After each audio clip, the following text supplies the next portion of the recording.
एक बार भगवान शिव के सेवक ने कहा, हे प्रभु, आप तो दिन भर मूर्ति बनकर खड़े रहते हैं। एक दिन मुझे आपकी जगह खड़े होने दीजिए, आप आराम से घूम आइए। शिव जी मुस्कुराए और बोले, ठीक है, लेकिन एक शर्त है। मंदिर में जो भी आए और जो कुछ भी कहे तुम्हें बस सुनना है, जवाब नहीं देना है। सेवक ने शर्त मान ली और भगवान ने सेवक को अपने जैसा मूर्ति का रूप देकर मंदिर में खड़ा कर दिया ताकि वह बिल्कुल भगवान जैसा दिखाई दे। सुबह सबसे पहले एक व्यापारी आया। उसने भगवान के सामने माथा टेका और जैसे ही बाहर निकला उसका बटुआ गिर गया। सेवक बहुत बेचैन हुआ। मन किया व्यापारी को आवाज देकर बटुआ लौटा दे, लेकिन भगवान की शर्त याद कर चुप रहा। कुछ देर बाद एक गरीब आदमी आया। उसने भगवान से कहा, हे प्रभु, मेरे बच्चे भूखे हैं, कुछ मदद कर दो। तभी उसकी नजर बटुए पर पड़ी। उसने भगवान को धन्यवाद दिया और बटुआ उठाकर चला गया। फिर एक नाविक आया और बोला, हे भगवान, मैं 15 दिन के समुद्री सफर पर जा रहा हूँ, कृपा करना। वह जैसे ही बाहर निकला पुलिस आई और उसे बटुआ चोरी करने के इल्जाम में पकड़ लिया।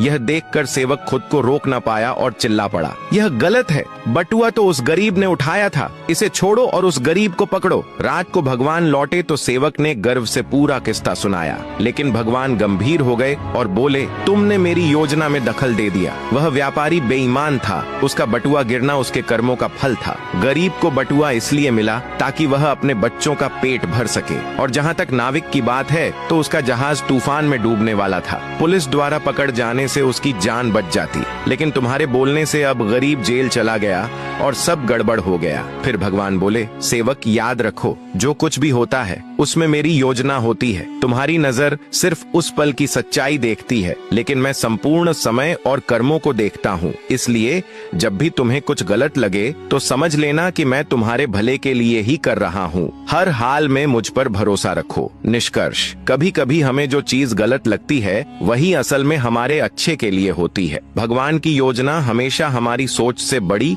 और गहरी होती है। इसलिए हर हालात में भगवान पर भरोसा बनाए रखना चाहिए, क्योंकि जो भी होता है वह हमारे अच्छे के लिए ही होता है। बात से सहमत है तो कमेंट में हर हर महादेव जरूर लिखे।